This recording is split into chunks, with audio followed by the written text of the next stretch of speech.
मोहिनीराज देवस्थान संस्थान हे 288 द्वारा सर्व भाविक भक्तांचं मी सुरुवातीला स्वागत करतो। या संस्थानचे माजी अध्यक्ष स्वर्गीय बाळासाहेब काका हळकंडे यांनी या संस्थानला जी एक शिस्त लावून त्यांच्या शिस्तीनुसार काम करण्याचा आम्ही सर्वजण प्रयत्न करत आहोत। उत्तम सेवा निवासकारांना द्यावी यासाठी प्रयत्न करतो। त्यांच्या पत्नी काकूंना विनंती करतो की त्यांनी सुरुवातीला ग्रंथपूजन आणि विधींचं स्वागत करावं आणि आपण आजच्या कथाभागाला सुरुवात करू।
जसं आहे त्या पद्धतीने गंगा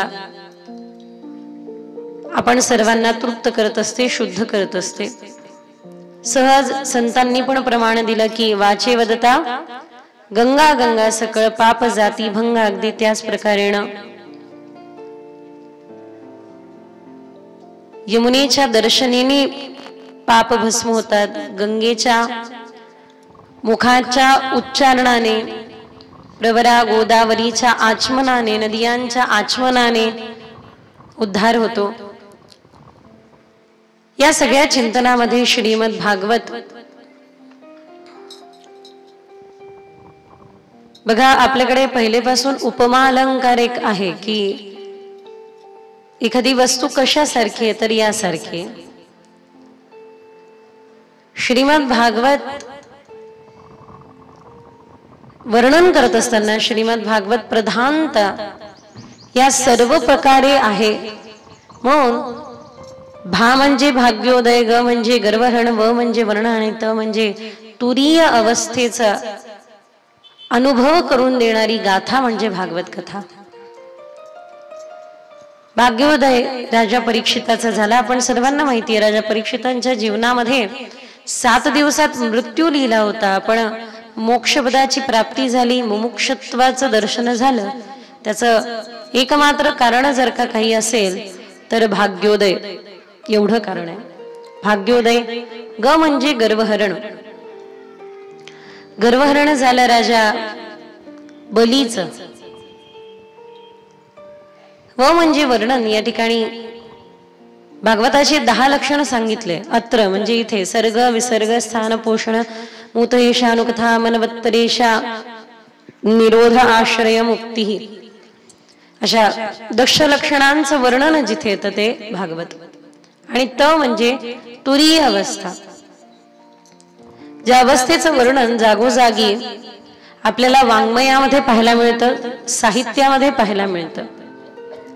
या तुरीय अवस्थेकरता नाना प्रकारे लोक सायास करतात। कोणी गंगा तटावर निघून जातात, कोणी निरंतर हातात माळ धरून बसतात, कोणी जेव्हा वेळ मिळेल तसा योग करतात, कोणी पाहिजे तसं समाधी लावण्याची चर्चा करतात। पण काहीतरी एक केल्यानंतर हे साध्य होतं असं अनिवार्य नाही। ठळकपणे असा कुठला संकेत शास्त्रामध्ये मिळून येत नाही। उपनिषदकार तर स्पष्टपणे सांगतात, ना अयम आत्मान प्रवचनेन लभ्य बहुना श्रुतेन स्वमेधया यमवै शृणते तेन लभ्य। उपनिषदकारांनी जी घोषणा केली त्या घोषणेकडे कदाचित आपलं दुर्लक्ष झालं। यह फल साधन ते नाही होई, आपल्या प्रयत्नाने आपल्याला ते प्राप्त होणार नाही जे आपल्याला प्राप्त करून घ्यायचे। तुरीय अवस्था जर प्राप्त करून घ्यायची असेल तर आपल्या प्रयत्नाने आपल्याला प्राप्त होईल असं आवश्यक नाही। मग उपनिषदकार सांगतात, यमवै शृणते तेन लभ्य। भगवान वर्ण करतात, निवडतात कोणत्या जीवावर कधी केव्हा कशा पद्धतीने कृपा करायची, हा निर्धार सर्वस्वे त्याचा आहे। आपल्याला पुराणांमध्ये दिसून येतं, जसं वेदांमध्ये सिद्धांत आहे तर पुराणांमध्ये दृष्टांत आहे। पुराणांमधल्या दृष्टांताच्या कथा आपल्याला काय सांगतात, कधी कोणावर सहजच ते कृपा करतात आणि कोणी काय काय प्रयत्न करूनही ते कृपा करत नाही। याचा अर्थ ही सर्वस्व त्याची इच्छा, बस। हा, त्याचा जो खेळ चाललाय तो त्याच्या पद्धतीने चाललाय। क्रिकेटच्या मैदानावर गेल्यानंतर क्रिकेटचे काही नियम असतात। तुम्ही म्हणलं हा आपल्याला ते नियम मान्य नाही, अच्छा दिल्लीतल्या क्रिकेटचे नियम वेगळे असतात, गल्लीतल्या क्रिकेटचे नियम सर्वथा वेगळे असतात।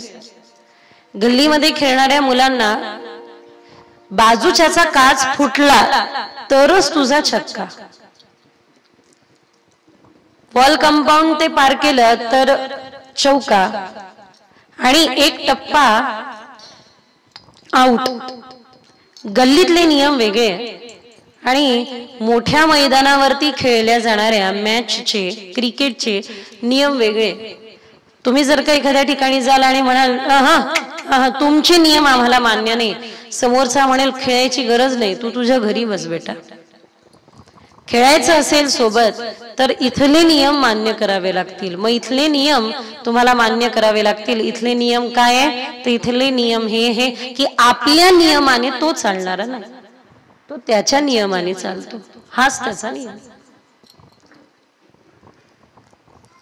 शबरी स्वतः म्हणते प्रभू रामचंद्रांना, काय म्हणते, अधमा ते अधमा अधमा ती नारी. प्रभू मी अधम आहे. माऊली अधमाची व्याख्या ज्ञानेश्वरीमध्ये सांगतात. अधम म्हणजे काय, ज्याच्या मुखामध्ये एकदाही देवाचं नाव येत नाही त्याला अधम म्हटलं. मग विचार करा, ज्याच्या मुखामध्ये एकदाही देवाचं नाव येत नाही तो अधम आहे. अशा कॅटेगरीमध्ये शबरी बसते का हो? नाही बसत. जिचं संपूर्ण आयुष्य फक्त एकच प्रतीक्षेमध्ये गेलं, आश्रमात या कधी रे येशील रामा रघुनंदना. मीन जानकी राजकुमारी, मीन अहिल्या शापित नारी, दीन रानटी वेडी शबरी. मी जानकी राजकुमारी नाहीये की तुम्ही माझ्या करता यावं. मी गौतमांची शापित नारी समान देखील नाहीये की माझा उद्धार करण्याकरता तुम्ही यावं. पण एक गुरुवचनांवर विश्वास आहे की शबरी प्रतीक्षा कर, देवी येते. शबरी बूढ़ी हो गई किंतु शबरी की प्रतीक्षा सदा युवा रही. शबरी म्हातारी झाली पण तिची प्रतीक्षा भगवंतासाठी असलेली कायम तरुण अवस्थेमध्ये राहिली. ती शबरी स्वतःला अधम म्हणून घेते. मग आपण आपल्याला काय म्हणून घ्यायचं हे जरा पाहायला पाहिजे. ज्यानी त्यांनी आपलं आपलं. तर ती अधम म्हणून घेणारी स्वतःला शबरी, माऊलींनी जी अधमाची व्याख्या सांगितली, एकदाही मुखामध्ये नाम येणार नाही त्याला अधम म्हणतात. ती शबरी स्वतःला अधम म्हणून घेते. पण मात्र भगवान तिच्या द्वारापर्यंत जाऊन उष्टी बोरं खातात. विद्वानांनी सांगितलं नाही नाही ती उष्टी बोरं नव्हती. विद्वानांनी काहीही म्हटलं तरी आमचं पोट त्यावेळेला भरतं ज्यावेळेला प्रभू रामचंद्र तिच्या हातची उष्टी बोरं खातात. आमचंही पोट त्याच वेळेला भरतं, कारण आम्हाला भक्तीचा विजय सुनिश्चित करायचा आहे. बस दुसरं काही. मी जे बोलते ते कळतं ना, म्हणजे कारण मला माहितीये या ठिकाणी तुम्ही अनेक सुज्ञ वक्तांना ऐकलंय, समजदार वक्तांना ऐकलंय. इथे फक्त तुमचं पोट भरणार नाहीये, माझे पोट भरणार आहे. कारण हा मंडप जर का सोडला, हा दरबार जर का सोडला, नेवासा जर का सोडलं तर बाहेर सध्या फार मनोरथांचा बोलबाला आहे. बाहेर जर का जाल तर बाहेरच्या लोकांनी आम्हाला एक क्रायटेरिया दिलाय. काय, 2-4 सासा सोनाच्या जावयाच्या गोष्टी सांगितल्या, 2-4 टोटके सांगितले तर वक्ता खूप चांगला आहे. हा क्रायटेरिया सध्याच्या परिस्थितीमध्ये आम्हा वक्तांना दिला गेला आहे की तुम्ही जर का असं असं बोलाल तर तुम्ही चांगले, आणि नाहीतर हे कोणी बोलवलं रे यांना, हे महाराज कोणी बोलवला सांग, जरा पाकिट जरा कमी भर. नाही, पाकिट कमी भरलं याची आम्हाला चिंता नाहीये, सर्वथा चिंता नाहीये. आम्हाला चिंता या गोष्टीची आहे की तुम्ही एनकेन प्रकारे, लहान लेकराला चॉकलेट चांगलं नसतं पण चॉकलेट देऊन का होईना बसवावं लागतं आणि उपदेशाचे डोस पाजावे लागतात. बाबा हे तुझ्यासाठी आवश्यक आहे. व्यवहार कसा करायचा हे वक्त्यांना सांगायची गरज नाहीये. व्यवहारात तुम्ही निपुण आहात, कुशाल आहात, चतुर आहात. आज व्यवहार कसा करावा हे आम्हाला तुम्हाला सांगायची गरज नाही. प्रवृत्ती कशी असावी हे आम्हाला तुम्हाला सांगायची गरज नाही. पण हा मध्ये मध्ये निवृत्ती पण जपावी हे सांगायची आता गरज आहे. त्यामुळे नेवासा जर का सोडलं तर मी विचार करू शकेल की त्या कंपल्सरी सासा सुनाच्या गोष्टी आणि ओढून ताणून काहीतरी जोक सांगायचे असं करावं लागेल. पण मला तरी असं वाटतं की इथे या सगळ्या गोष्टींची आवश्यकता नाही. तुम्हाला धरून बांधून बसवण्याकरता एक मात्र एवढं पुरेसं असेल, काय की आपण मोहिनी राजांच्या दरबारात बसलेलो आहे, एवढं पर्याप्त असेल. बरोबर ना? खरं तर मोहिनी राजांची सेवा करून माझी वाणी, जिव्हा आणि जीवन तीनही मी धन्य करून घेते. या ठिकाणी आमंत्रित करून आयोजकांनी युट्यूबवरच ऐकलं. युट्यूबला धन्यवाद द्यायला पाहिजे. युट्यूब देवा धन्यवाद. घरोघरी पोहोचवण्याकरता मदत करत आहे. घरोघरी पोहोचो न पोहोचो, पण मात्र नेवासापर्यंत आम्हाला आणून पोहोचवलं. नेवासामध्ये माऊलींचे पद स्पर्श झाले. मी कालही गोकर्ण महात्म्य सांगत असताना एक गोष्ट वारंवार बोललीच की पहिले मोहिनी परमात्मा या ठिकाणी विराजमान झाले अमृत पाजण्याकरता, आणि त्यानंतर परत एकदा माऊली विराजमान झाले भगवद्गीतेद्वारे अमृत देण्याकरता, आणि परत एकदा श्रीमद भागवताची धारा 255 वर्षापासून या ठिकाणी वाहते सगळ्यांना भागवतामृत देण्याकरता. अशा प्रकारे दुग्धम गीतामृतम महत जे माऊलींनी सोपं केलं, आणि भागवतामृत देण्याकरता परत एकदा त्या परमात्म्याने मला इथे बसवलं. खरंच माझं पामरासी काय थोरपण, पायीची वाहन पायी बरी. कदाचित त्यांची वाहन होण्याची पण पात्रता आहे की नाही हे जरा पाहायलाच पाहिजे बरं का. पण मात्र हे सौभाग्य एकमात्र कृपेने प्राप्त होत आहे. आमचं जीवन कृपा केंद्रित आहे आणि कृपेनेच चाललेलं आहे. त्यामुळे मी तर एकच सांगेल की बहुत सुकृताची जोडी आपण म्हणतो ना, म्हणून विठ्ठली आवडी.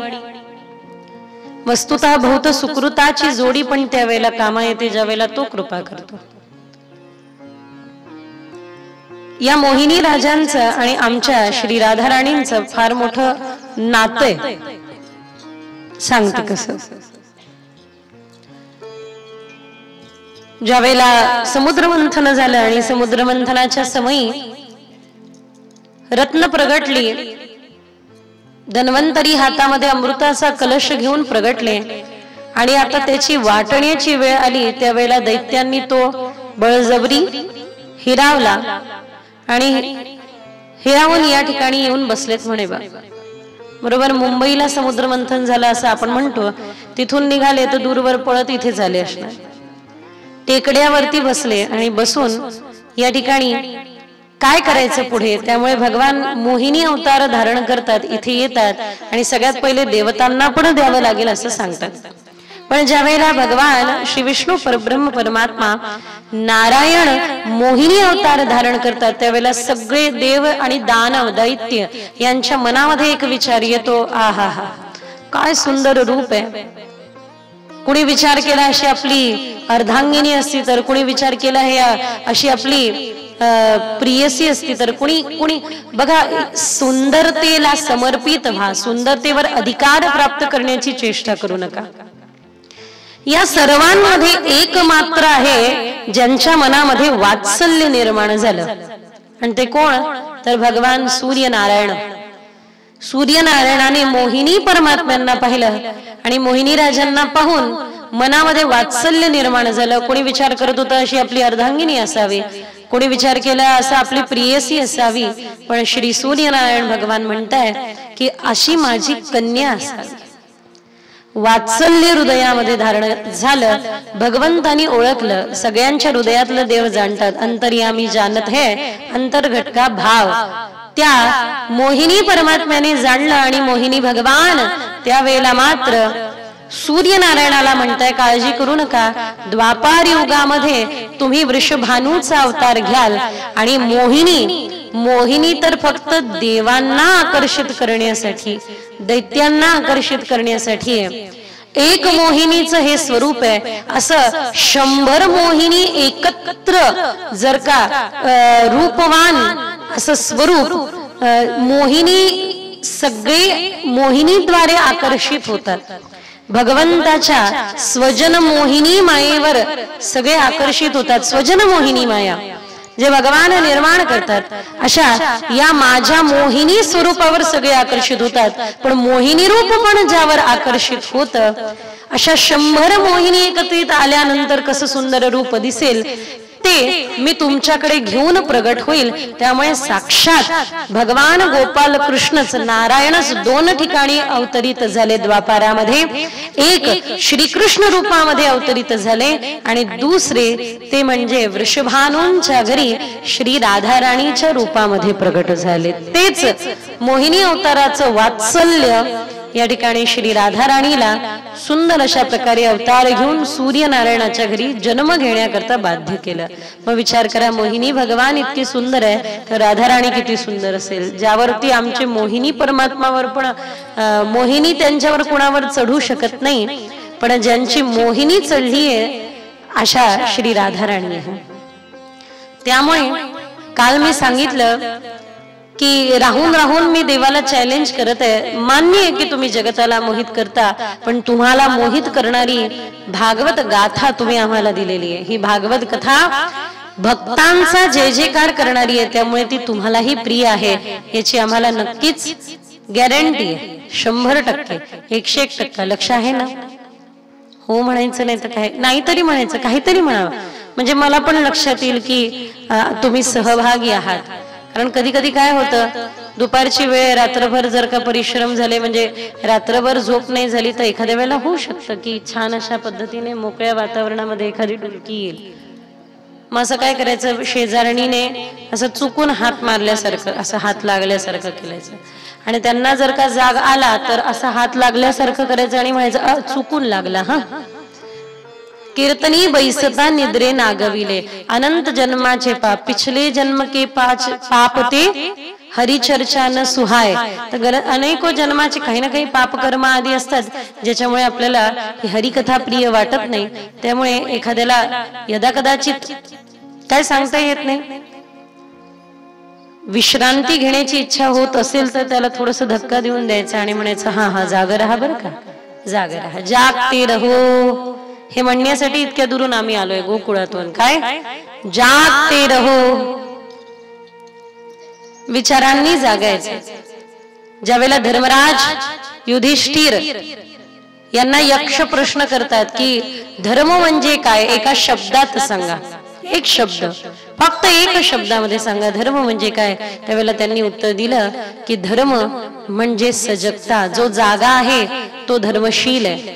जो विचारांनी झोपला, जो विवेकाने झोपला, त्याला धर्म धारण करता येत नाही. हो म्हणा, नाही तर नाही म्हणा. अच्छा, मी तुम्हाला असं म्हणायला लावते, याचा अर्थ मी तुम्हाला काहीतरी सांगते अशातला भाग नाही. या ठिकाणी बोलवणारे पण नारायण आहे, ऐकणारे पण नारायण आहे, ज्यांची चर्चा होते ती पण स्वयं नारायण आहे. त्यामुळे भज नारायण, भज नारायण, भज नारायण, भज नारायण, भज नारायण, भज नारायण, भज नारायण, भज नारायण, भज नारायण. म्हणा सगळ्यांनी, म्हणा हा, भज नारायण, भज नारायण. आपल्या ऋषीमुनींनी कथेची रचना इतकी सुंदर केली. वस्तुतः भागवतामध्ये शृंगार रस वर्ज आहे. भागवतात हे इन्स्ट्रुमेंट वगैरे आदी तालवाद्य, स्वरवाद्य द्यायची आवश्यकता नाही. पूर्वीच्या काळी मूल पाठ व्हायचं आणि त्याचं निरूपण व्हायचं, पण नंतर नंतर माहिती होतं राईट ब्रेन आणि लेफ्ट ब्रेन. लेफ्ट ब्रेनला ज्ञान चर्चा प्रिय आणि राईट ब्रेनला या संगीत प्रिय, म्हणून त्याचा बॅलेन्स साधण्याकरता. कारण माहिती होतं नुसती चर्चा चालू राहील तर थोड्या वेळाने परत एकदा अशी तर ती येत नाही, पण तुम्ही बोलवलं तर आल्याशिवाय राहत नाही. कोण? निद्रा देवी. काही लोक जाणून बोलवतात, म्हणतात ये. ती म्हणते कुठून येऊ, उजवीकडे लोक बसले, मग हा म्हणतो डावीकडून ये. नाही नाही, तिथे पण लोक बसले. शेवटी म्हणतात कुठूनही ये, पण हा मग आता ये. तुम्ही म्हटलात ना, अशी तर येत नाही. तुम्ही बोलवलं तर आल्याशिवाय राहत नाही. तुम्ही आवाहन कोणाचं करत आहे हे आपल्याला चेक करावं लागेल. दोन्ही हात वरती करू, टाळी वाजवा आणि सगळ्यांनी मिळून म्हणू नारायण, भज नारायण, नारायण, भज नारायण, भज नारायण, भज नारायण, भज भज नारायण का नाम रे, नारायण के नाम बिना नहीं आगे कोई काम रे. नारायण, भज नारायण, हरि बोल, भज नारायण,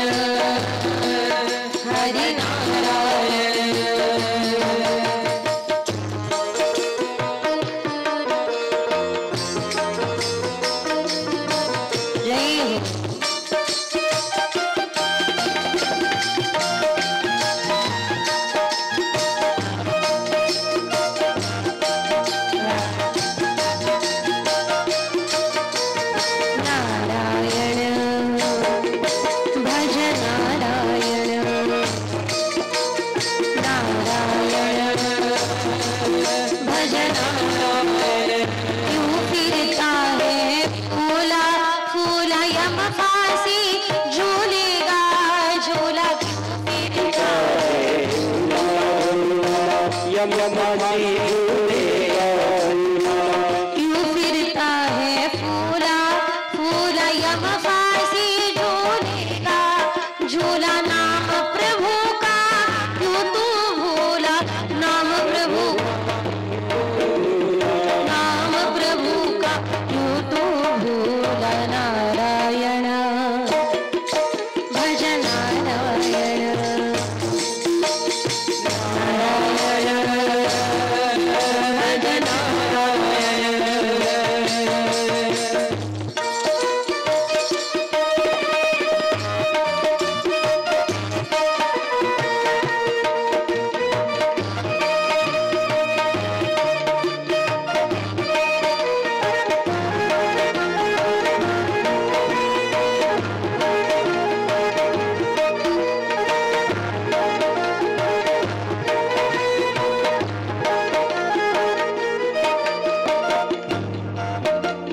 हाताने टाळी आणि मुखाने सगळ्यांनी हरिनाम गाऊया।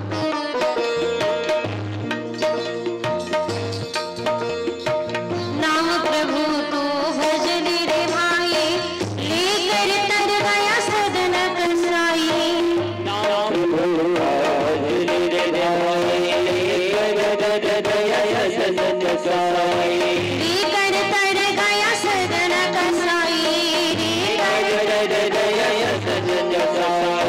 श्याम सवेरे भजले रे भाई, साव सवेरे भजले रे भाई। नारायण भज नारायण, नारायण भज नारायण, नारायण भज नारायण, नारायण भज नारायण का नाम रे, नारायण के नाम नहीं आए कोई काम। नारायण भज नारायण,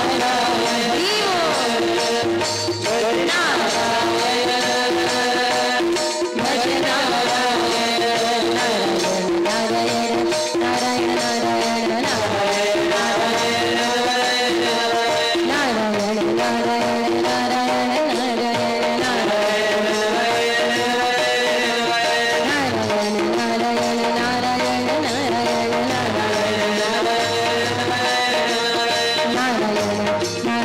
नारायण नारायण नारायण नारायण नारायण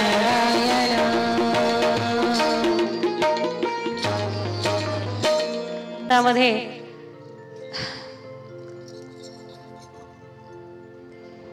आपण भरपूर कथा ऐकल्या असेल, कथा आपण निश्चित ऐकल्या असो, कथेमध्ये आपण किती बसलो यापेक्षा महत्वाचं आहे कथा आपल्यामध्ये किती बसली। त्यामुळे आपलं हे चिंतन आतापर्यंत भरपूर श्रवण झालं, आता तदाचरण या मार्गावरती यावं लागेल। म्हणजे काय, इन्फॉर्मेशन आणि नॉलेज याच्यामध्ये काय अंतर आहे, तर तुम्ही जे ऐकत आहात ती माहिती आहे। माहितीने जीवन बदलत नसतं, माहिती तर भरपूर आहे।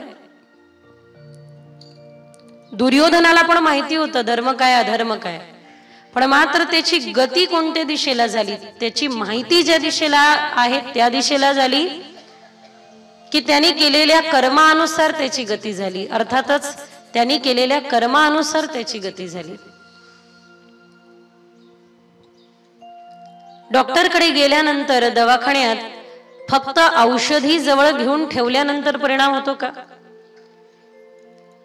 एकाने आजारी असल्या कारणाने दवाखान्यात गेला, औषधी घेतल्या म्हणजे जवळ घेतल्या, हॉटेलमध्ये जेवायला बसला, जेवण झाले आणि हॉटेलचे 2 चमचे आपल्या खिशात टाकून घेऊन निघाला। मालकाने कॅमेरामध्ये पाहिलं, जाता जाता त्याला विचारलं, का हो सभ्य दिसता, मोठ्या घरातले दिसता, बिल चांगलं आलेलं आहे आणि हे 5 स्टार हॉटेल आहे, त्यामुळे तुम्ही बिल पण नीट दिलेलं आहे।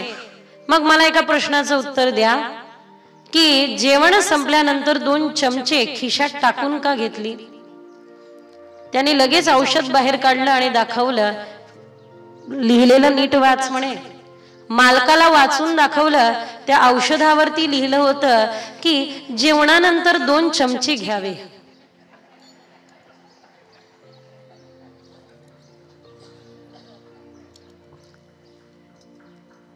म्हणून घेतले.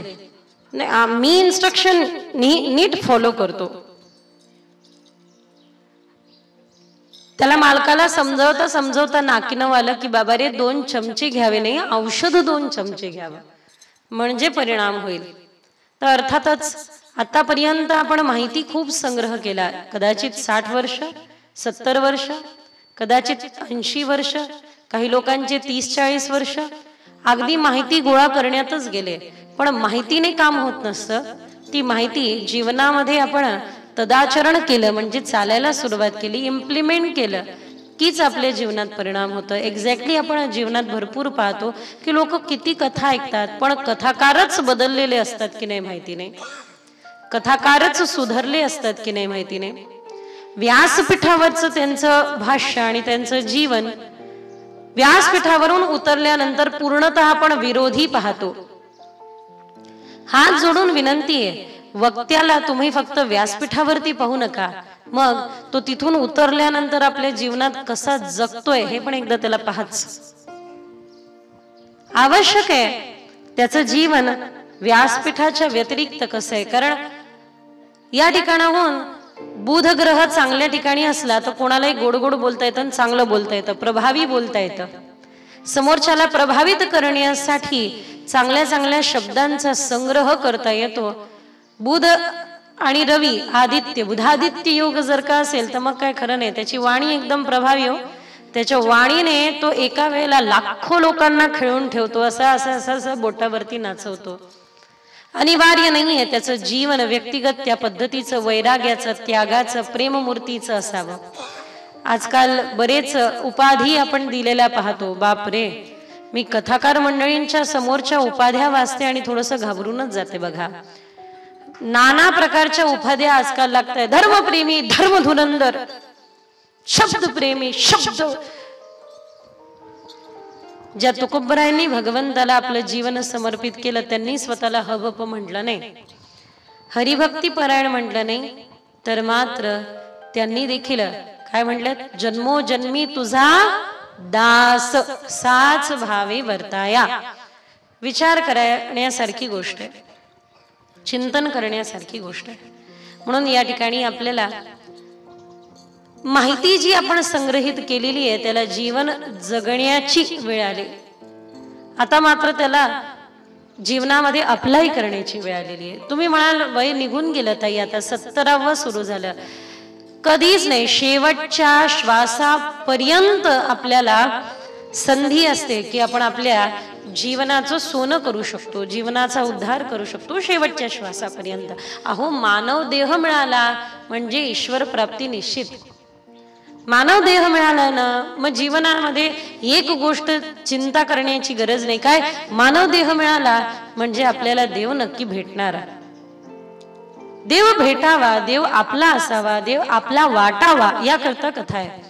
भगवंताची प्राप्ती सुलभ आहे, भगवंताची प्रीती कठीण आहे, त्या प्रीती करता कथा आहे. मोहिनी राजा या ठिकाणी विराजमान आहे.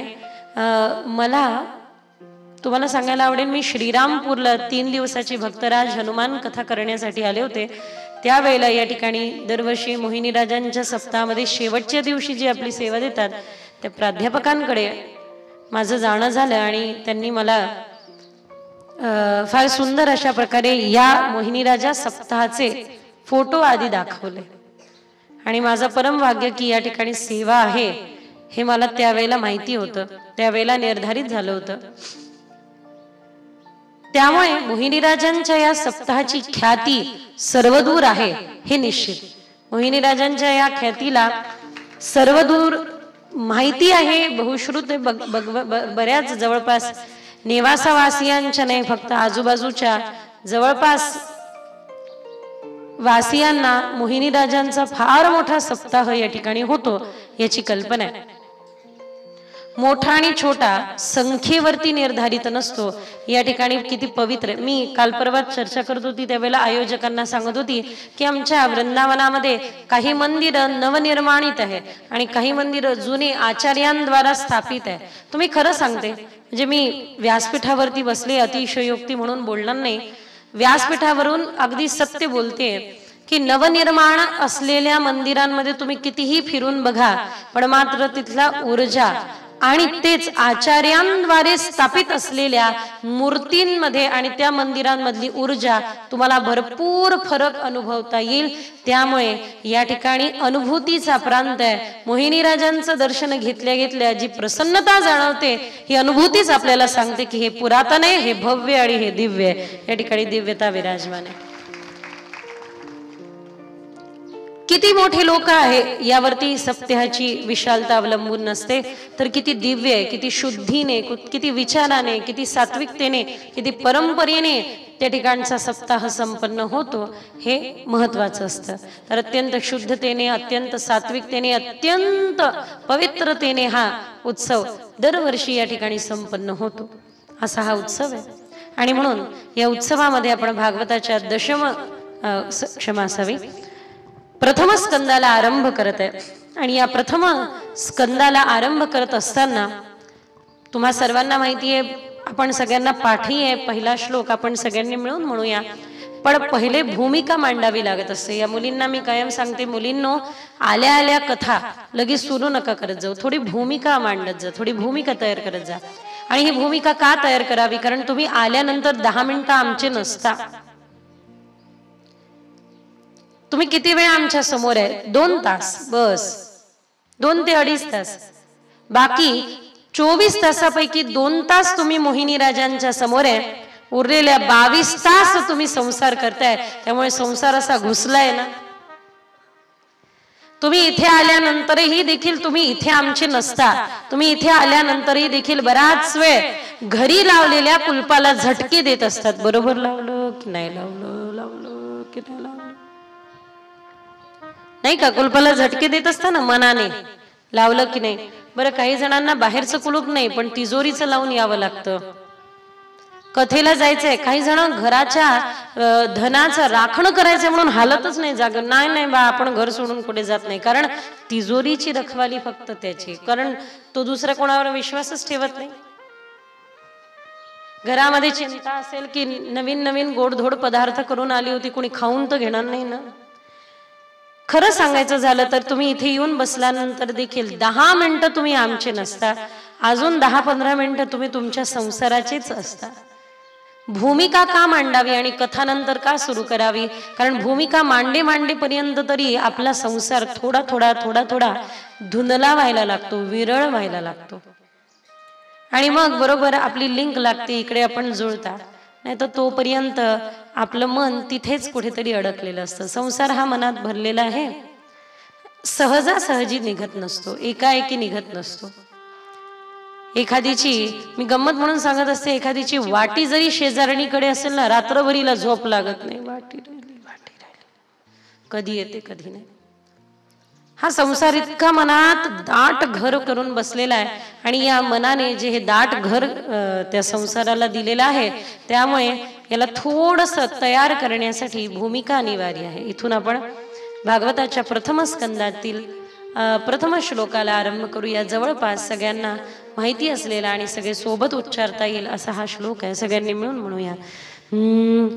जन्माद्यस्य यतोऽन्वयादितरतस् चार्थीष्वभिज्ञ स्वराट् तेने ब्रह्महृदाय आदिकवये मुह्यन्ति यत्सूरय तेजो वारिमृदां यथा विनिमयो यत्र त्रिसर्गो मृषा धाम्ना स्वेन सदा निरस्तकुहको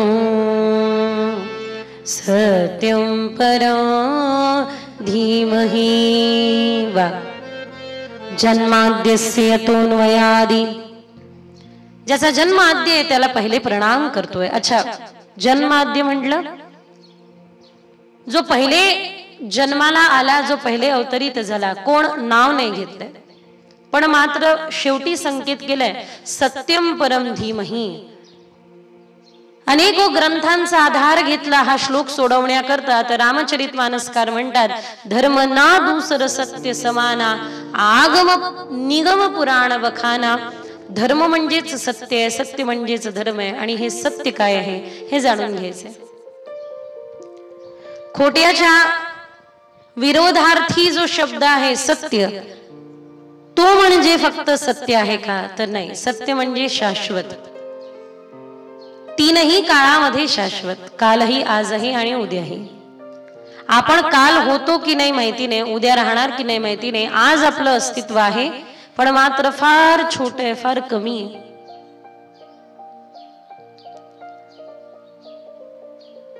मगाशी सोशल मीडियावर पाहिल्या एक मोठी दुःखद वार्ता कानी पडली. आज आपण कथेच्या समापनापूर्वी किंवा आता 2 मिनिटं श्रद्धांजली देखील समर्पित करूया.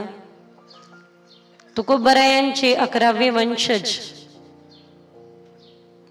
महाराजांचं दुःखद निधन आणि वयवर्ष केवळ 30.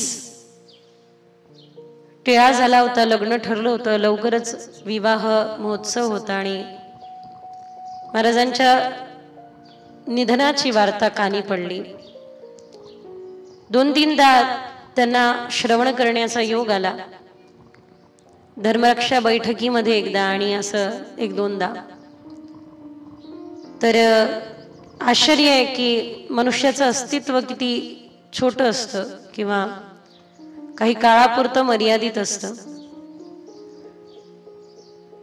मनामध्ये प्रश्नांचा कोलाहल असतो. एखाद्याचं असं अचानक जाणं झालं की स्वाभाविक कोलाहल असतो. पण या प्रश्नाचं उत्तर आपल्याला कुठेतरी ग्रंथांमध्येच शोधायचं असतं, कारण ग्रंथच आपल्या ग्रंथी दूर करतात. तर 2 मिनिटं सुरुवातीला, कारण नंतर राहून नको जायला, 2 मिनिटं डोळे बंद करून तुकोबरायांचे 11वे वंशज जे आपल्यामध्ये आता नाही, ज्यांनी देह ठेवलेला आणि काल त्यांच्या निधनाची वार्ता आज सर्वदूर पसरते, आपण 2 मिनिटं डोळे बंद करून त्यांच्या आत्म्यास शांतीची प्रार्थना करू, अथवा असं म्हणता येईल की भगवंताच्या चरणी थेट त्यांची गती हो अशी भगवत चरणी प्रार्थना करूया. डोळे बंद करू 2 मिनिटं.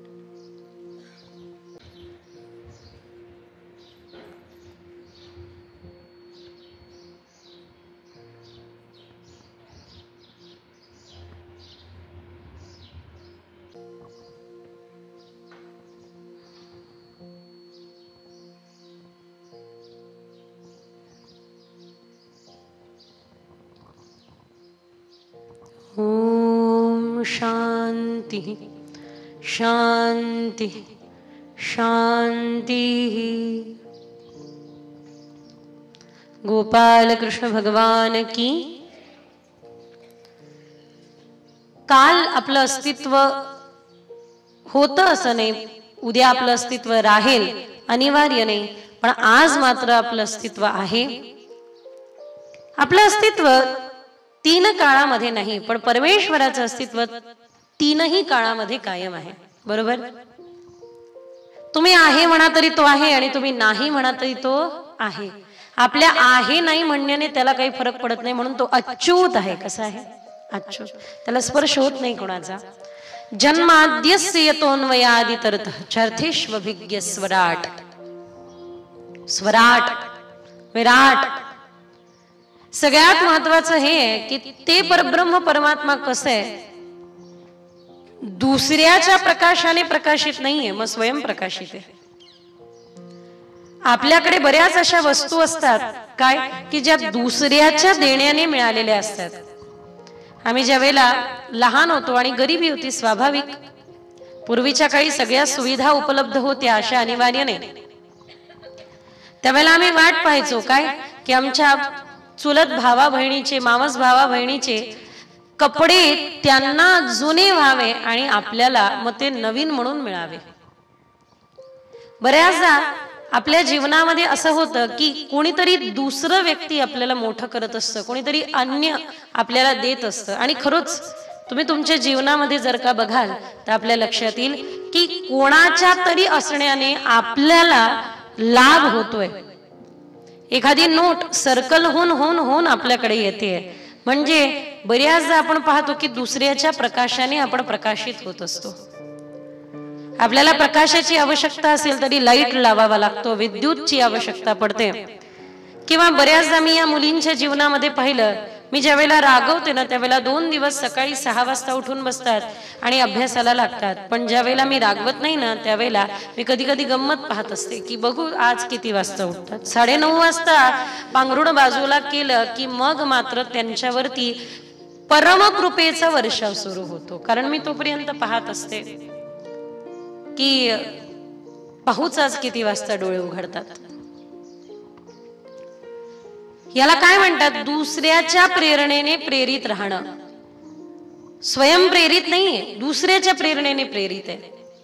जो स्वयंप्रेरित आहे ना त्याला आपोआप सकाळी जाग येतो आणि स्वतःच्या आत्मोद्धारासाठी तो प्रयत्न करतो, काहीतरी वाचतो, भजन करतो. तो पडून नाही राहत, तो झोपून राहू शकत नाही. बरेच लोक मी माझ्या जीवनामध्ये पाहते, दुसऱ्याने जर का चालवले, जितनी चावी भरी रामने उतना चले खिलौना. दुसऱ्याने जेवढं चालवलं तेवढंच चालवायचं. जेवढे स्तुती तुमची होईल तेवढंच करायचं. सांगण्याचं एक मात्र तात्पर्य हे आहे की दुसऱ्याच्या प्रकाशाने प्रकाशित राहणारे बरेच लोक असतात, पण हे दुसऱ्याच्या प्रकाशाने प्रकाशित नाही. नाही, संपूर्ण विश्वाला स्वराट, संपूर्ण विश्वाला प्रकाशित करणारं ते ब्रह्म आहे. अहो सूर्य चंद्र पण ज्याच्याकडून प्रकाश घेत आहे ते आहे. जन्माद्यस्य तोन्मयादितरतश्चर्थेष्वभिज्ञ स्वराट तेने ब्रह्म हृदय आदि कवये मुह्यन्ति यत् सूरय. ते ब्रह्मा नाहीये, प्रद्युत हिरण्यगर्भ ब्रह्मा नाही. हिरण्यगर्भ ब्रह्माचाही जो निर्माण करता है, जो आद्य आहे त्याला प्रणाम. म्हणून म्हणताय सत्यम परम धीमहि. ते कसं आहे? सत्य स्वरूप आहे, कायम आहे, कायम आहे. पुढच्या श्लोकामध्ये या ठिकाणी अनुबंध चतुष्ट आपल्याला पाहायला मिळतो. धर्म प्रोजित कैतवोत्र परमो निर्मत्सराणाम सताम. या ठिकाणी विषय सांगितलाय, प्रयोजन सांगितलंय, अधिकार सांगितलाय आणि कारण सांगितलंय. प्रयोजन काय? धर्म प्रोजित कैतवोत्र परमो, परमधर्म. धर्मना दूसर सत्य समाना. धर्म हा सत्य आहे, सत्य म्हणजे धर्म आहे. मग परमधर्म काय आहे? तर परमधर्मो. अधिकारी कोण आहे? भागवताचा अधिकारी कोण आहे? निर्मत्सराणाम सताम. अनुबंध चतुष्ट या ठिकाणी वर्णन करताय. निर्मत्सराणाम सताम.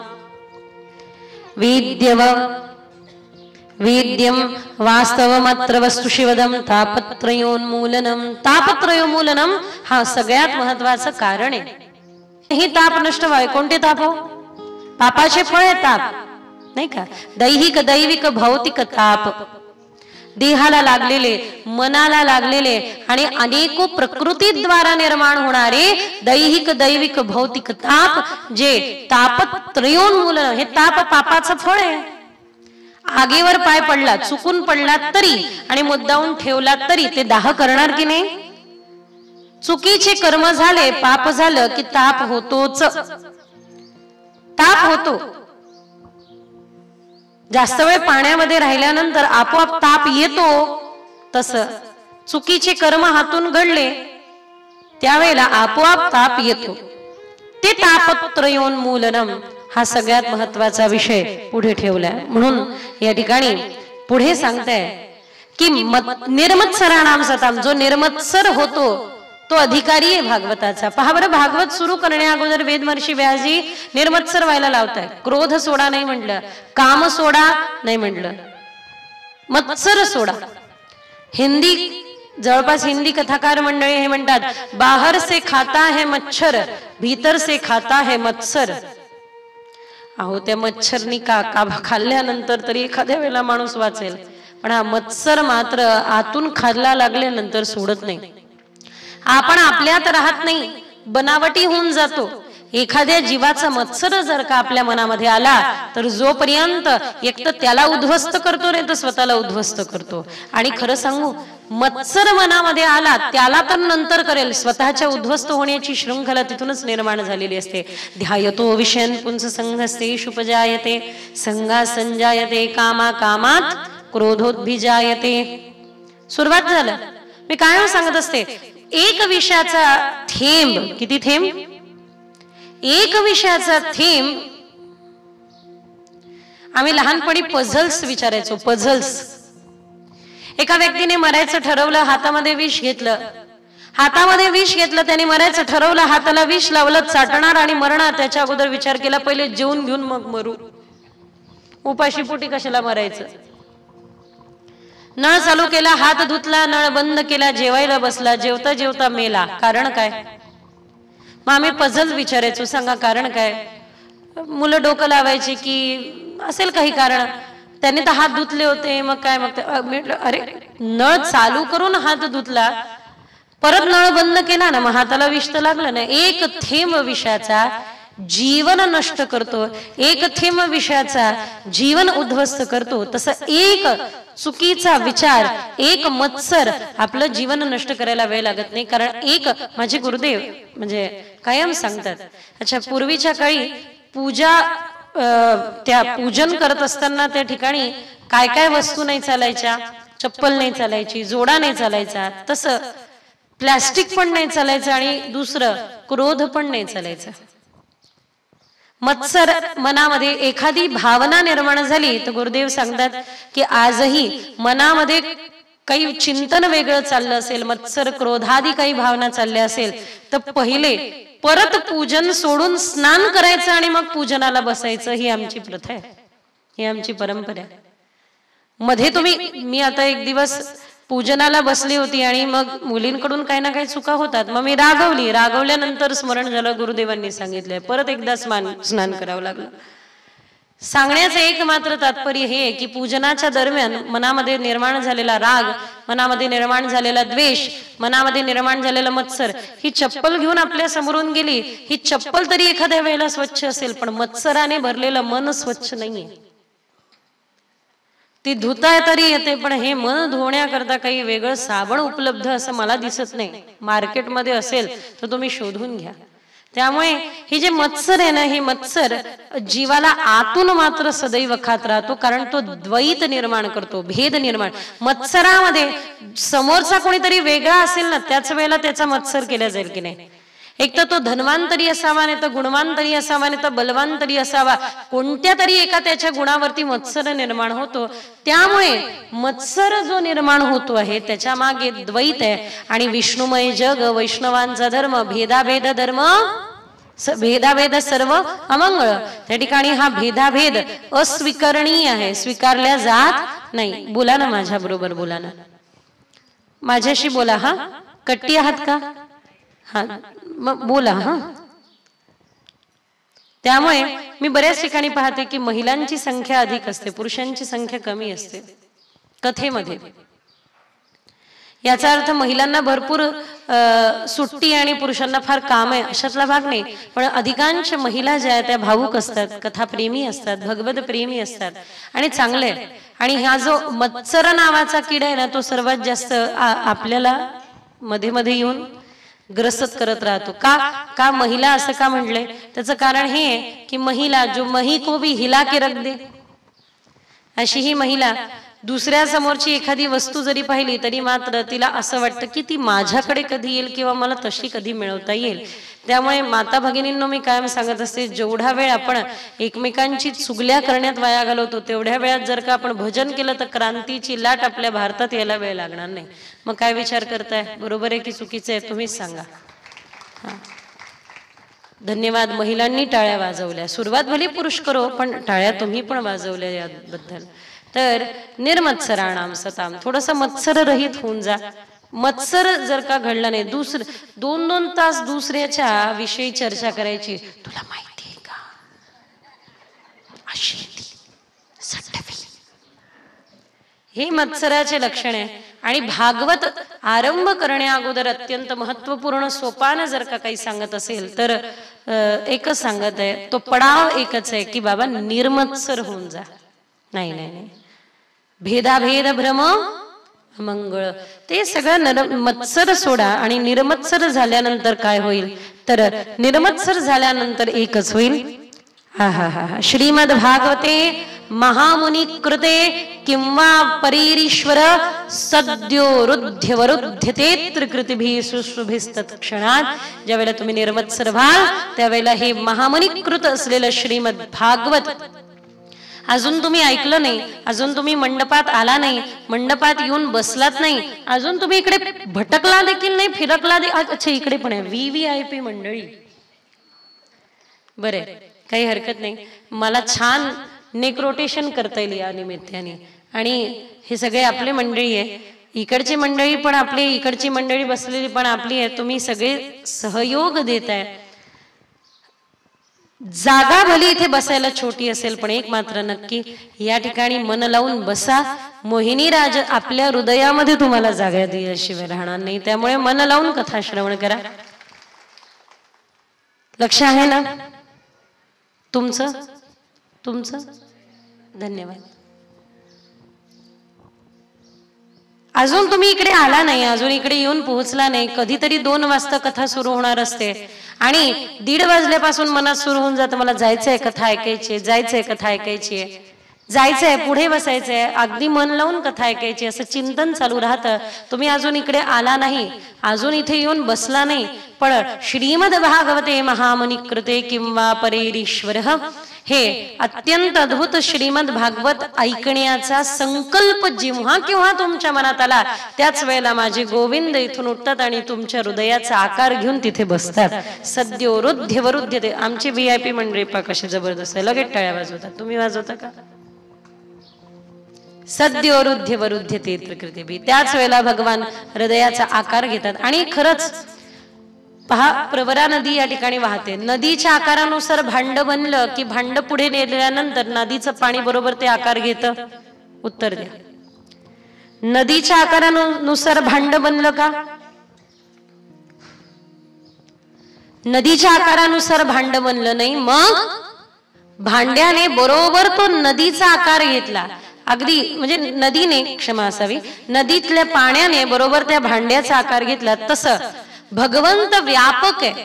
त्या व्यापक परब्रह्माला आपल्या हृदयाला साठवण्याकरता तुम्हाला जेवढा तो व्यापक आहे त्यानुसार आपलं हृदय बनवायची गरज नाही. आपलं हृदय घेऊन या ठिकाणी या सद्योरुध्यवरुध्यते तर भगवान इथून उठतील. आणि द्रवभूत असल्या कारणाने भगवान, कारण श्रुतियांनी म्हटलं रसोवैसह, कसे ते रसोवैसह, कसे रसपूर्ण आहे भगवान, निरस नाहीये, बेरस नाहीये. असे चेहऱ्यावरती 12 वाजलेले बसून त्याची कथा ऐकू नका. एकदम फ्रेश होऊ नये का, एकदम मस्त होऊ नये का, एकदम तटस्थ होऊ नये का, कारण ते कसे रसोवैसह आणि रसभूत असल्या, घनभूत नाहीये, रसभूत असल्या कारणाने तुम्ही तुमचं हृदय तयार ठेवा. भगवान तो आकार धारण करतील. ग्लास पुढे केल्यानंतर, ताट पुढे केल्यानंतर, वाटी पुढे केल्यानंतर पाणी जसं तो आकार घेऊन घेतं त्याच पद्धतीने रसपूर्ण असलेले, रस आप्लावित असलेले भगवान आपल्या हृदयाचा आकार घेऊन आपल्या हृदयामध्ये बसतील. पूर्ण बसतील, पूर्ण बसतील. आमच्या देवाला आधी अधुरी गिनती येत नाही, कारण शाळेत गेले नाही, गाई चारल्या. एखादं लेकरू जर का शाळेत जात नसेल तर त्याला आपण काय म्हणतो, थांब तुला गुरढोरच देऊन देतो आणि तेच चारत बस. मग शाळेत गेले नाही आमचे ठाकूरजी कन्हैया, त्यांनी गायी चारल्या म्हणून त्यांना अर्धवट माहिती नाही. तुम्ही अर्धचित्त आपल्या मुलाला द्याल, अर्धचित्त आपल्या पतीला द्याल, अर्धचित्त इकडे तिकडे द्याल तर देव म्हणतील तू अर्ध वाटून ठेवलेलं आहे ना बाबा, मला ते जमत नाही, मला ते येत नाही. मग पूर्णात पूर्ण मुदच्छते, बाबा पूर्ण तू मला दे, मी पूर्ण तुझं होऊन जाईल बस. आणि तसंही तुमच्या संसारी आजूबाजूच्या जीवांना तुमचं चित्त नाही पाहिजे, त्यांना तर तुमचं तन पाहिजे. तनाने त्यांची सेवा करा, मनाने भगवंताचं भजन करा. काही हरकत आहे का? काही हरकत आहे का? घरातल्यांनी मन मागितलं नाही, म्हणा बरं घरात घरातल्यांना म्हणून बघा एक दिवस, मी माझ्या मनाने फक्त तुमचा विचार करेल, तुमची धुणी धुणार नाही, भांडे घासणार नाही, तुमच्यासाठी काहीच करणार नाही. एवढ्यांदा नाही नाही म्हणाल तर नेवासावासियांनी माझ्याकडे येऊन तक्रार करायला वेळ लागणार नाही की ताई काय शिकवलं आमच्या महिलांना. सगळं काही म्हणलं तर नाही नाहीच म्हणते, हे कर नाही, ते कर नाही. पण मात्र घरच्यांना जर का तुम्ही म्हणाल की माझ्या मनाने फक्त तुमचा विचार करेल, कर्माने तुमच्यासाठी काहीही करणार नाही, तर ते म्हणतील तू कर्म कर, तुझं मन तुझ्याकडे ठेव, तुझ्या मनाचा काय मुरब्बा घालू, तुझ्या मनाची आम्हाला घेणं देणं नाही, तुझ्या तनाने तू तुझी सेवा, संसाराची सेवा करत राहा. संसाराची सेवा करता करता बघा अवस्था किती झाली आहे आणि कशी झाली आहे. कितीतरी संसार केल्यानंतर कधीतरी एक मात्र आपल्याला ऐकायला भेटलंच असेल, काय काय केलं माझ्यासाठी, एवढं सगळं केलं, जीवाची राख रांगोळी केली, अरे बाबा जेवढ्या वेळ तुझ्यासाठी धावा घेतल्या ना तेवढ्या वेळ मंदिरात गेली असती, देव पावला असता मला. जेवढं तुझं नाव घेतलं ना, अरे बाळा एवढं वेळ जर का माझ्या देवाचं नाव घेतलं असतं ना, देव कधीच माझ्या समोर उभा ठाकला असता. पण मात्र संसाराकरता आपण प्रत्येक क्षण आणि क्षणाती दिला. आता मात्र भागवत आपल्याला जागते रहो जाग करायला आलंय आणि सांगायला आलंय की बाबा आता बस, भरपूर झालं. तनाने देव तुमचं तन मागत नाही आणि संसार तुमचं मन मागत नाही. तन कुठेही असू द्या, पण मनाने मात्र त्याचं चिंतना वाचून राहू नका, वंचित राहू नका. अहो खरं सांगू, या मनाला त्याच्या चिंतना व्यतिरिक्त दुसरं काही आवडू पण नाही. कालच आम्ही आमची गाडीमध्ये चर्चा चालली होती की मुलींनो, या मनामध्ये एक जरी चुकीचा विचार आला ना तरी परत परत मनाला सावध करत राहा. हे मन वढाळ वढाळ उभ्या पिकातलं ढोर, हे मन कधी आपल्याला विपरीत घेऊन जाईल काही सांगता येत नाही. आणि म्हणून या मनामध्ये नको त्या गोष्टी ठेवण्याऐवजी या मनाला त्या चित्तचोराला आकार घेऊ द्या, त्याला त्यामध्ये बसू द्या. आणि एकदा का भगवान त्यामध्ये विराजमान झाले की मग काय होईल, निगम कल्पतरोर गलितम फलो सुखमुखाद्रवमृत संयुतो पिबत भागवतम रसमालयो मुहुरहो रसिका भुवि भावुका. निगम म्हणजे वेद, वेदरूपी कल्पवृक्षाला परिपक्व लागलेलं फळ ते म्हणजे भागवत आहे. शुकांनी याला मुख लावलंय, उंच उंच एकदम झाडाच्या उंच टोकावरती आहे. खालच्या येणाऱ्या जाणाऱ्या वाट सरून हात पोहोचत नाहीये, त्यावेळेला शुकांसारखे अत्यंत अद्वितीय असे वैराग्य संपन्न पण भगवत प्रेमी येतात, त्याला आपली चोच लावतात आणि मग त्याचा एक एक रस थेंब गळायला लागतो. थेंब थेंब थेंब गळतो. आणि विचार करा, आमच्यासारखे एकच थेंब पितात आणि केवढे नाचतात. एकच थेंब, एकच थेंब, फक्त आम्ही एक थेंब, एकही थेंब मात्र नीट पिला की नाही माहिती नाही. पण मात्र विचार करा, जर एक थेंब शुकदेवांनी चोच लावलेल्या त्या फळातून पडणारा एक एक रसाचा थेंब माऊलींनी तर पूर्ण आत्मसात केला, तुकोबरायांनी तर पूर्ण पिला, नाथ बाबांनी तो पिला आणि दुसऱ्याला दिला. नाही तर ग्रंथ नवे हा श्रीकृष्ण, गीते वेदी मन पूर्ण, अनन्य होता या शरण, क्वचित टळे जन्म मरण. त्यामुळे नाथ बाबांनी तो पिला आणि दिला, त्यामुळे त्याचा एक थेंब जरी प्राप्त केला तरी आ हा हा हा, मग बघा जीवन कसं सुंदर होऊन जातं. असं नाही राहत चेहऱ्यावरती 12 वाजले नाही, मग जीवन कसं होतं. वा, कुणी काही म्हणा मज भान नसे, जड जीवाचा अभिमान नसे, अशी अवस्था होऊन जाते जी मीराबाईंची झाली, तुकोबरायांची झाली, यनोबरायांची झाली, निळोबरायांची झाली, जनाबाईंची झाली, नामदेवरायांची झाली. ती अवस्था प्राप्त होते. म्हणून मुहुरहो रसिका भुवि भावुका पिबत भागवतम. पिबत, पिल्या पिल्या, पीत राहा. मुहुरो, वारंवार वारंवार वारंवार. का वारंवार प्यायचंय? 255 वर्ष झाले या ठिकाणी भागवत सुरू आहे, तरी पण सुरूच आहे. का प्यायचंय? सतत का प्यायचंय? त्याचं सगळ्यात मुख्य कारण हे आहे की सतत याकरिता प्यायचंय की आपल्या या मनाला ना, बुद्धीला रिपिटेशन आवडत नाही पण मनाला मात्र आवडतं, हृदयाला आवडतं. तुमचा जो प्रेमी आहे त्याची चर्चा येन केन प्रकारे तुम्ही करत राहता. नाही नाही, आमचे हे न असे, आमचे हे न तसे, आमचं ह्यांचं न असं. तुला कोणी विचारलं का? कोणीही विचारलं नाही. तरी पण मात्र तुझे जे प्रिय आहे त्याचे तू गुण गाणार. तुला तुझं लेकरू प्रिय आहे त्याचे तू गुण गाणार. कसे असो शेमडं सामडं, कोणतीच माय आपल्या लेकराला असं म्हणत नाही बाई माझं लेकरू इतकं गुणाचं बिलकुल रावणावानी आहे. कोणतीच आई आपल्या मुलाला पाहून असं म्हणत नाही पहा माझं लेकरू चालतं ना असं दिसतं बाई हुबेहूब कंस. प्रत्येक आई आपल्या मुलाला कृष्ण म्हणते, प्रत्येक आई आपल्या मुलाला राम म्हणते. तात्पर्य काय तर प्रत्येकाला जे आपलं प्रिय आहे त्याच्या चर्चेमध्ये राहायला आवडतं. त्या लेकराने लाथ मारली तरी त्या लेकराला सोडून जावं असं वाटत नाही. ते लेकरू कितीही चुकीचं बोललं पण मात्र त्याला दूर करावं असं वाटत नाही. ते लेकरू रागवलं काय आणि 15-15 दिवस नाही बोललं तरी मात्र आई त्याच्या हिताचंच चिंतन करत राहते. नवरा बायको एकमेकांबरोबर भांडतात भांडतात भांडतात भांडतात. ते म्हणतात ना तुझं माझं जमीन आणि तुझ्या वाचून कर्मे ना. आपल्या प्रिय जे आहे त्याच्या चर्चेमध्ये आपण राहतो. म्हणून मुहुरहो रसिका भुवी भावका, त्या परमेश्वरावर अनंत प्रेम करा. हीच कथा आम्ही आता गेल्या 2-4 महिन्यापासून प्रत्येक ठिकाणी बोलतोय. हीच कथा. पण खरंच सांगते मी व्यासपीठावर बसली आहे असं एक दिवस नाही झाला की ज्या दिवशी तीच कथा परत गाताना कंटाळा आला. नाही झालं आणि होणार पण नाही. ऐकणाऱ्याला कंटाळ येईल पण मात्र सांगणाऱ्याला कंटाळ येणार नाही. त्याचं कारण हे की जबाबदारी तर आहे की बोलायचं आहे, पण दुसरं कारण हे आहे की ही कथा गाता गाता गाता गाता गाता गाता कधी त्याच्यावर प्रेम होतं कळत नाही. एकदा मंदोदरीने म्हटलं ना रावणाला तुम्ही तर मायावी विद्या जाणता मग सीते पुढे राम बनून जा ना सीता तुमची होईल. काय म्हणते मंदोदरी?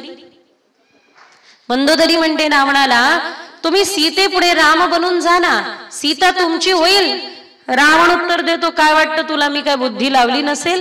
अगं दशमुख आहे मी, दशानन आहे, माझी बुद्धी अतुलनीय आहे. मी विचार केला होता राम बनून जायचं तर दूर राहिलं, राम नामाचा उच्चार जरी केला तरी समस्त स्त्रिया मला माते समान दिसू लागतात. हे राम नामाचं सामर्थ्य आहे. मंदोदरी तुला काय सांगू, मी जाणतो माझा शत्रू काय आहे तरी मी त्याचं शत्रुत्व घेतो कारण उद्धार करायचा आहे. उद्धार स्वउद्धार करून घ्यायचा आहे. सांगण्याचं एक मात्र तात्पर्य हे की ते मुहुरहो रसिका भुवी भावका, परत परत ते रामकृष्ण नाम गा, परत परत त्या लीला गा. आणि का लीला परत परत गा? कारण त्या गाता गाता गाता गाता आपल्याला असा आनंद होतो, असा आनंद होतो. आपल्या प्रियकराचा परत चर्चा करत राहा. कोणी विचारो ना विचारो तरी आपल्या प्रियकराचं परत परत नाम घेत राहा. काय दिले काय हृदयामध्ये दिल में है तस्वीर यार की, बस गर्दन झुकाई और दीदार हो गया. असंच आहे. या हृदयामध्ये भगवंताला असं साठवून घ्या, असं साठवून घ्या की काही नाही, फक्त विनम्रता आली आणि मान खाली केली की त्यामध्ये प्रत्येक वेळेला त्या भगवंताचं दर्शन व्हावं. त्यामुळे इतकं प्या करणं नाही. ज्या वेळेला तुम्ही दर्शन घेता त्यावेळेला तुमचे सर्व अंग प्रतिअंग डोळे बनावे. ज्या वेळेला तुम्ही सत्कर्म करता त्यावेळेला अंग प्रति अंग तुमचे पाय बनावे, हात बनावे. आणि ज्या वेळेला तुम्ही कृष्ण रस किंवा कथा ऐकता त्यावेळेला तुमचे अंग प्रति अंग कान बनावे. आणि प्रत्येक अंग जणू कान आहे, त्या कर्णरंध्राने श्याम सुंदर प्रवेश करतील आणि हृदयामध्ये जाऊन विराजमान होतील. त्यामुळे अशा प्रकारे ऐका. पण खरंच सांगते भगवंताच्या प्रत्येक लीला प्रत्येक क्षणी नवीन वाटतात, प्रत्येक क्षणी नवीन वाटतात, विशेष वाटतात. एकच भजन कितीतरी वेळा गा तरी देखील आनंद होतो. एकच उत्सव आम्ही इथून कृष्ण जन्म साजरा करून उठलो की लगेच आम्ही दत्तगुरु कारंजा लाड या ठिकाणी कथा सेवा आहे. परत इथून उठलो की तिथे परत कृष्ण कथा हीच गाणार आहोत. परत तेच आज जन्मे कन्हैया लाल गावरे बधाई रे, परत आम्ही तेच गाणार. काय या पंढरपुरात काय वाजतो गाजतो सोन्याचं बाशिंग लगीन देवाचं लागलं. परत आम्ही तेच गाणार. गिरिराज धरण प्रभू तेरी शरण. मी मुलींना हे सांगत असते, मुलींनो आपल्याला प्रत्येक ठिकाणी कृष्ण जन्मच करायचा असतो. काहीतरी नवीन म्हणून आपण काय कंसाचा जन्म करू शकत नाही. कल्पना करा कंसाला पाळणा टाकताय आणि तुम्ही नाव त्याचं पाळणा गाताय. नाही, कृष्ण जन्मच तुम्हाला प्रत्येक ठिकाणी करावं लागेल, पण ज्यावेळेला आपण भगवत प्रेमी होऊ त्यावेळेला आपल्याला हे कंटाळवाणी रटाळवाणं वाटणार नाही. प्रत्येक क्षणी आपल्याला नवीन वाटेल, सुंदर वाटेल आणि विशेष वाटेल. हाताने टाळी आणि मुखाने हरिनाम. कारण मुहुर्हो रसिका भुवी भावुका. यानंतर वेद महर्षी व्यासांच्या स्थितीचं वर्णन या ठिकाणी आपण करूया. हाताने टाळी वाजूया. त्या अगोदर प्रेमाने भजन करूया, नाम गाऊया आणि अत्यंत हृदयाने गाऊया. हे नाम आपल्याला अजून देवाच्या निकट घेऊन जातं. आपली ही नारदीय परंपरा आहे. नारदीय म्हणजे काय? कीर्तन परंपरा. कीर्तन गात गात आपण कथा श्रवण करायची. मला विश्वास आहे कथा तुम्ही विसरू शकता, पण नाम गाता गाता आलेला आनंद तुम्ही कधीही विसरणार नाही. तो खरं आपलं वैभव आहे, ती खरी आपली संपत्ती आहे. म्हणून हाताने टाळी, मुखाने हरिनाम. राम सीता कृष्ण राधा विठ्ठल रखुमाई. राम सीता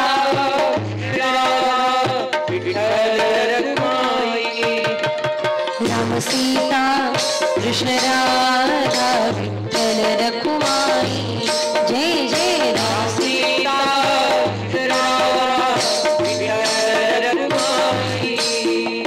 राम सीता कृष्ण राधा विठ्ठल रखुमाई. जय जय राम सीता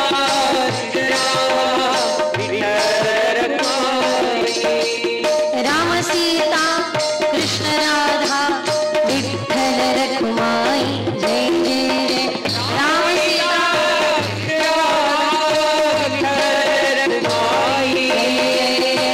राम सीता कृष्ण राधा विठ्ठल रखुमाई. जय जय जय राम सीता कृष्ण राधा विठ्ठल रखुमाई. जय जय राम सीता दोन्ही हाताने टाळी वाजवत सगळ्यांनी मिळून उच्चार करा. तुमचा आवाज येऊ द्या. म्हणा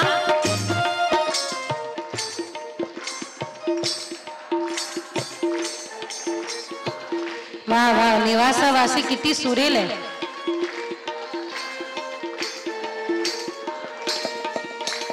राम सीता कृष्ण राधा विठ्ठल रखुमाई. जय जय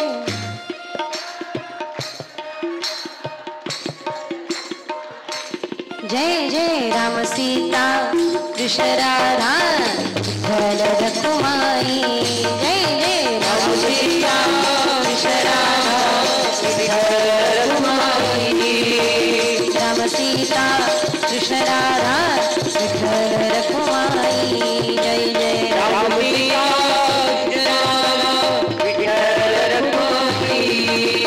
राम सीता कृष्ण राधा विठ्ठल रखुमाई.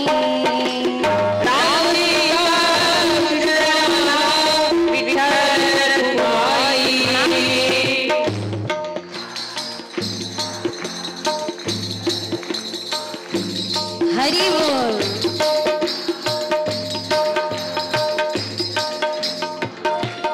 जय हो राम सीता कृष्ण राधा विठ्ठल रखुमाई.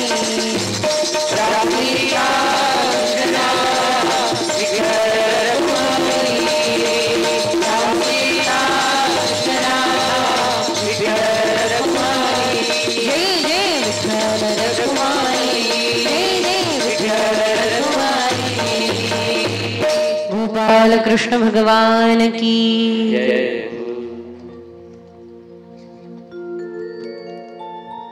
सरस्वती नदीच्या तटावरती वेद महर्षी व्यासजी महाराज विराजमान आहे.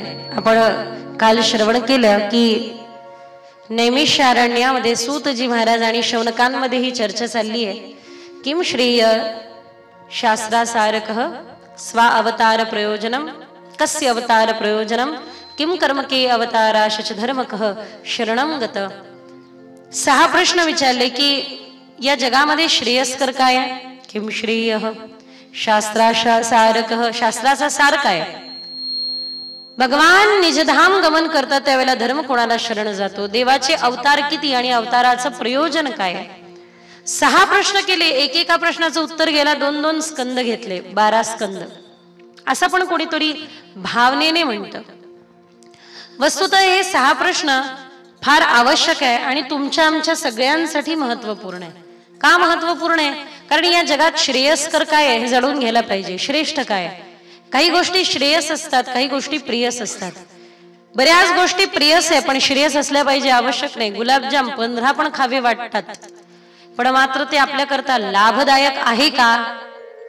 थोडीशी साखर आपल्यामध्ये किती मोठ्या प्रमाणावरती इम्युनिटी कमी करतंय याची कल्पना पण आपण करू शकत नाही. इतकीशी साखर आपल्याला किती विष देत आहे याची कल्पना आपल्याला करता येणार नाही.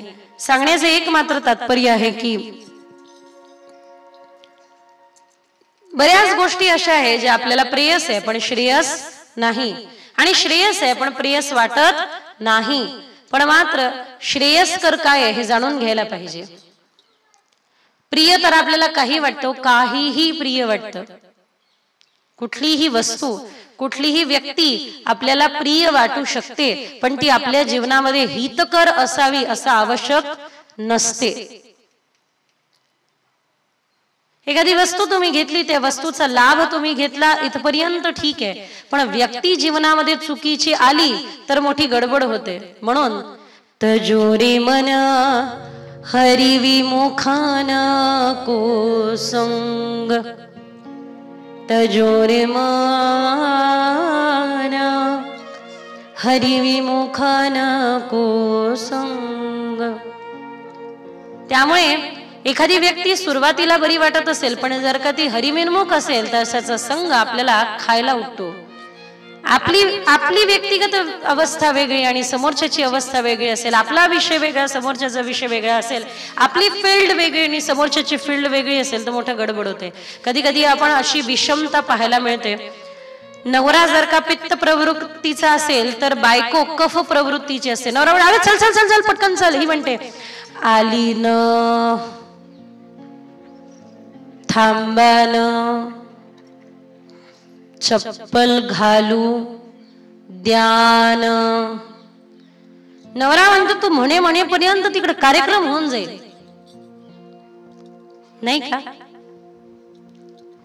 बायकोला दुसऱ्या दिवसाची 12 वाजता गाडी पकडायची असेल तर आदल्या दिवसापासून 12 वाजता सांगून ठेवतो पकडायची गाडी, लवकर कर, आणि तरी तिचं वेळेपर्यंत आटपत नाही. नवरा पित्त प्रकृतीचा आणि बायको कफ प्रकृतीची असेल तर म्हणे, बायको पित्त प्रकृतीची आणि नवरा कफ प्रकृतीचा असेल तर अजून गोंधळ आहे. बायको चपलतेने चंचलतेने सगळं आवडते आणि नवरा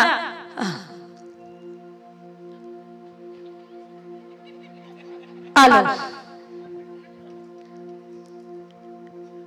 आमच्या गुरुकुलामध्ये असे भरपूर विशेष असे प्रकारचे नमुने आम्हाला पाहायला मिळतात.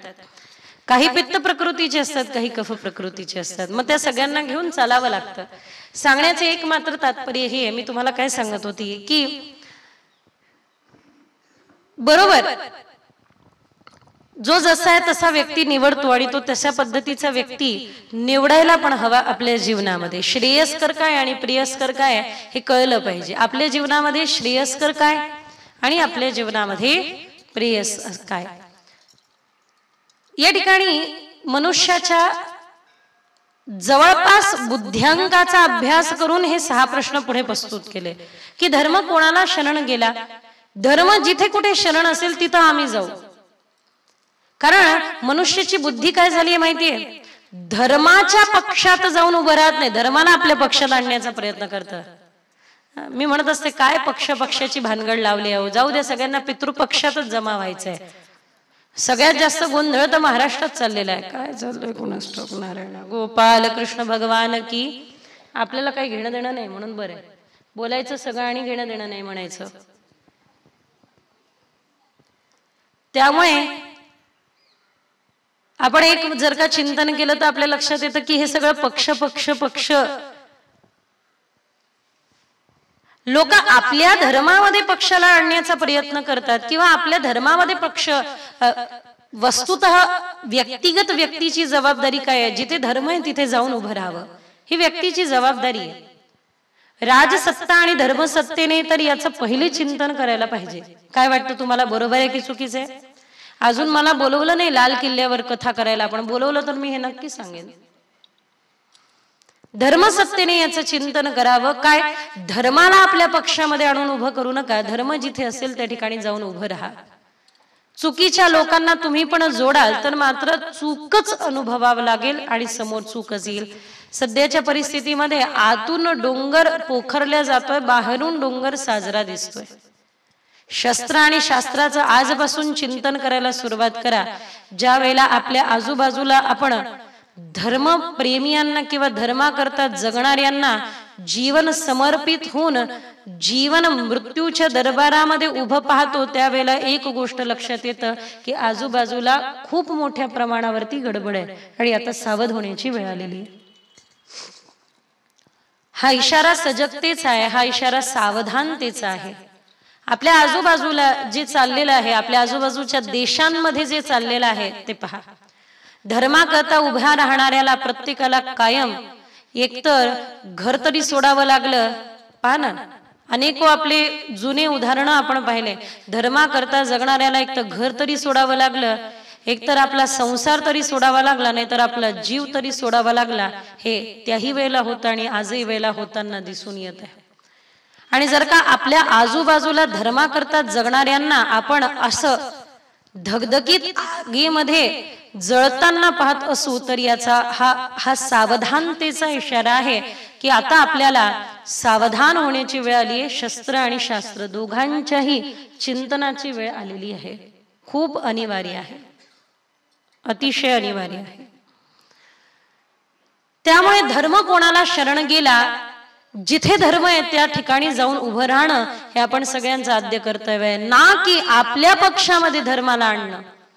आपल्या पक्षामध्ये आपण धर्म आणून उभा केला तर एवढं मात्र नक्की दुर्व्याख्या मूर्छित धर्म झाला.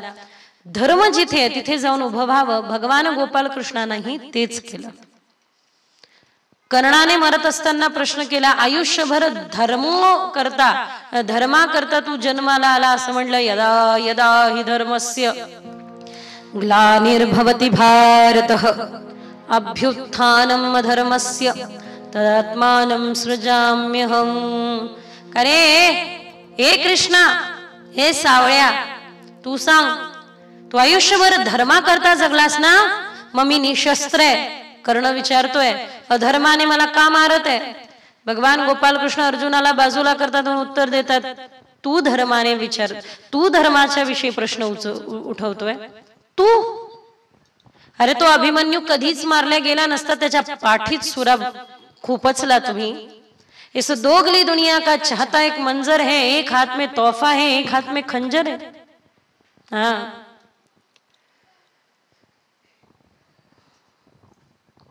गोपाल कृष्ण भगवान की. आणि म्हणून करे